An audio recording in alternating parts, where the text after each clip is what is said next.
What do you do when fate gives you the proportionate strength of a spider, but you still can't protect the ones that you love? Our tale begins with Peter alone and miserable in his home, worried about Betty Brant after her sudden, mysterious disappearance. But of course, Peter can never just have a quiet moment to stew in his own thoughts as he hears an announcement on the radio. Doctor Octopus is set to be released from prison today. Having the sudden return of one of his strongest rivals to the streets of New York is not something that Peter feels prepared to deal with. He barely scraped by in his first encounter with the dangerous man. He goes and he has a quick word with the prison warden that goes pretty much nowhere, and so he does what any person with spider powers would. He uses the power of technology to create a small spider tracker to keep tabs on Otto. He also has this monologue about everyone deserving a second chance, even someone like Octavius. Guys, who's gonna tell him? Oh Peter, you sweet summer child. Free as a bird, Otto leaves the jail and hops into the passenger seat of a car. The driver is none other than Betty Brant. A pretty cool little twist that I didn't see coming. If only they had let the revelation simmer just a little bit longer, instead of spelling out Betty's circumstances fully for us in just a couple of pages. Anyways, Spider-Man is able to get his tracker onto the speeding vehicle thanks to the power of his spider-powered muscles. God, I love the 60s. And just a few conveniently laid clues later, and we are off to Philadelphia. And so we get a scene flip to the jail cell of a mobster named Blackie and the lawyer he's blackmailing over some unpaid gambling debts. It just so happens that this lawyer is Bennett Brant, Betty's brother, who in his greed dragged his poor sister into this whole mess. To be totally honest, I don't even like Betty all that much. She's too dramatic and overly clingy. She is by far my least favorite Peter love interest. Even so, you really did your sister wrong here, my guy. Back at Bennett's apartment, we find out that Otto has no game, upset that Betty is giving him the cold shoulder. Turns out, Blackie hired Otto to free him from jail. Arriving in Philadelphia, Peter finds Betty by following the signal of his tracker. She's glad to see him, but feels like she is trapped and playing the fool. As she tries to keep control of her emotions, she tells Peter the entire story. It's at this point that Peter makes the decision that when this is all over, he's gonna tell Betty that he is Spider-Man. But things don't always play out the way that we want them to.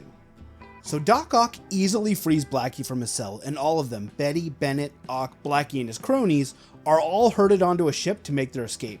Spider-Man shows up right as the drama really starts to escalate, but he forgets one very important fact: that his powers grant him incredible agility, as we see our hero sprain his ankle as he lands on the ship. This was dumb. I guess it was a way to disadvantage Spider-Man for increased tension, I don't know. Anyways, a few of Blackie's men escort Spider-Man inside, and Blackie is really not enthusiastic to find the powerful hero here. But Otto is thrilled. This is his chance to get his revenge against Spider-Man and prove who is the stronger. And so Otto decides he's done playing the role of lapdog and it's time to take over the ship and any money on board. A fight breaks out and Blackie gets his hand on a gun. Spider-Man lunges for him, but he can't stop him from firing the weapon. Bennett stands in front of his sister, trying to protect her in the chaos, and the bullet hits him in the chest, killing him. Delirious with sorrow and anguish, Betty pounds on Spider-Man as she screams at him. She hates him.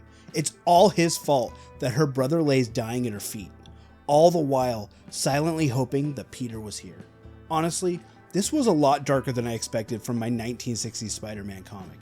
I'm honestly curious to see how this plays itself out. How does Peter handle the fact that Betty loves him but hates Spider-Man? So yeah, Spider-Man is Omega mad, and he is just the right punching bag to take it out on. He's going to hunt a spider's natural prey, Octopus. On the deck of the ship, both Spider-Man and Otto easily beat the heck out of Blackie and his crew before it's time for the real fight to begin. Peter knows he has to keep moving, stay out of reach of those powerful metal arms, which is not really an easy feat with an injured ankle. Their fight is awesome as they zip around the top side of the ship and eventually inside of it, as Spider-Man does his best to keep ahead of Doctor Octopus. The original getaway plan was to swap to a separate boat. Well, that ship is on its way, and Otto still plans to be aboard it with an unconscious Betty in tow. But there ain't no way that Spider-Man is going to allow Otto to take her, and he attacks him with fresh vigor. Ultimately, they both know that on this much smaller boat, Spider-Man is at a severe disadvantage. They struggle against each other in the close quarters as Peter does everything in his power to keep the 4 metal arms at bay, but he begins to get fatigued. Unlike the metal arms of Doc Ock, he's merely flesh and blood. Little do either of them know, but the boat pilot has bailed, and the ship smashes into a piling as both him and Otto fly off into the sea. Afterwards, Peter goes to find Betty, but he now knows that he has to keep a secret about being Spider-Man forever. She does admit that in her shock, she wrongly blames Spider-Man for the death of Bennett, but she still never wants to see the masked vigilante again. It's honestly pretty tragic as Betty grieves for her lost loved one, and Peter walks off into the night, forced once again into his lonely vigil. Anyways, I want to thank you all for watching. The next issue of Spider-Man builds heavily off of this one, and Spider-Man's even unmasked in it. So if you're interested in seeing how this ultimately plays out, I'll have that one up in a few days. If you're from the future, it should be on screen for you now. Thanks for watching.